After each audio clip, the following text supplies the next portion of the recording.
Oprez, u ovom videu ima pun kufer deranja i pretjerano psovanje, te nije primjeren za ljude koji svaku pizdariju shvaćaju ozbiljno. Ovo mi je bila najgora noć u životu, A vi ćete se smijat, jer ste pizde i volite se smijat tuđoj nesreći. Sam da intro prođe, 100% vam kažem. Režija!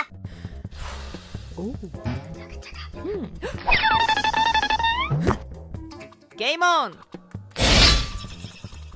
Bok svima, ja sam Sansani i dobrodošli u moj svijet. Ovo je bilo tako teško izgovoriti. Naočale, da, jer zgledam ko fucking odron. Smiješno vam je, meni nije. Režija, kamera 2! Ma marš u pizdu strininu. Kao prvo, sjebali ste me skroz. Pozitivan zajeb je u tome kaj kanal regionalni ovaj o kojem pričam raste apsolutno sumanuto. Znači, na miliju subscribera smo za otprilike... Ok, nije važno. Bed je to kaj ja sad furam dva kanala paralelno, znači engleski kanal, regionalni kanal i buraz ja ne spavam. Leti mi content ono 24 sata dnevno po glavi i jednostavno nema odmora, nula, njente, zero, nada.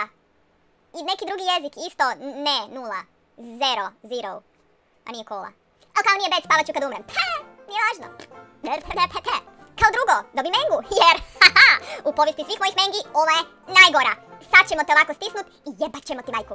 Recimo od 1 do 10 jaku, 12, ok, 12, jebeno bolilo, ono, fuj, ono, jajnici su mi veliki, teški, otekli i fucking bole, ono, bole, a od nervoze, ono, nisam mogla spavat, 0. I kao treće, znači kako je moguće da neko toliko prdi, kako je to moguće, umrla sam, ugušila sam se, znači nema me, isparila sam molekule, znači njegovi prci su toliko smrdljivi da ti vidiš da su te molekule smrada oku vidljive, ono, ide ovak prema tebi, a ti ovak za zidove se hvataš, nemoj buraz, nemoj, molim te, nemoj, dosta.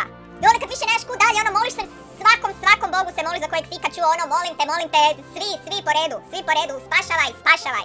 Či s lososom ga mi hranimo, ono, znači jebeni losos, ovak ni bakalar nije smrdio kad bi stariji tamo za Božić oko nove godine furo to za restoran 50 kila da se ide kuhat. Strašno. Pa ja sam noćas jedva preživio. Smrdilo je odavdje do Danske, skoro do Finske, ne do Finske jer tam je sve fino. Good one. Kaj niste skužili, ne?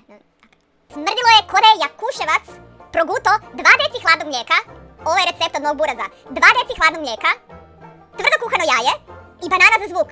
I znači Jakuševac je to sve pojeo i sprdio meni drito pod nos. Tak je smrdilo burac. Cijelu noć. Cijelu noć. Znači fakat nisam mislila da me neko može isprdit van iz kreveta iz cijele prostorije, ali to se dogodilo, ljudi moji dragi. To se dogodilo u 4:41, kraljica je izašla van, više se nisam vratila, a mali o! Jebe mu se živo. A Iva? Isto, lak. Možda je umrla jebote, nisam ni provjerila. Tak, pa dobro vam jutro, kako ste vi spavali? Ok, ovo je sve kejam za danas, ne, umorna sam u pičku materinu, sam umorna. I došli smo do kraja videa, ajmo jedan spontani like, share, subscribe, kako ti ne bismo poslali šena doma da isprdi s tebe neku reakciju na vidjelo, hvala! See ya! Jesam vam rekla da ćete se smijati tuđoj nesreći.